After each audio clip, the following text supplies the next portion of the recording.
Alright, if you're trying to choose a full frame macro lens, you have a few options. Now I have a video where I did a full complete test, and you can find that at improvephotography.com/macro lens. But if you just want to know just the Cliff Notes version of this, you really are choosing between three different lenses. You're choosing between the Tamron 90mm macro, the Nikon 105mm macro, and extension tubes. Now, the specific extension tubes that I recommend are the cheap ones. Don't buy the Kinkos. I had problems with autofocus on those. So get the cheap ones, and I'll link you to those.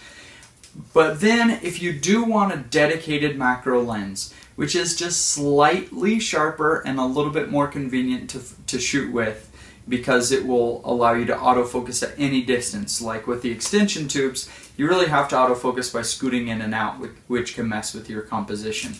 So if you want a dedicated macro lens, the Nikon 105mm macro is extremely sharp. It's just built really well. It's solid, nice construction, and I really like the 105mm focal length on a full frame camera.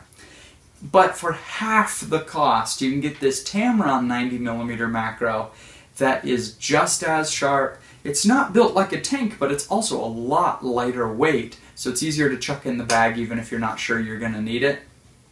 The only problem with this is on a full frame camera, it can be a little bit too wide angle, I found, for some macro shots. So my preference for you specifically would probably be the Nikon 105mm macro, but before you do that, buy the extension tubes first.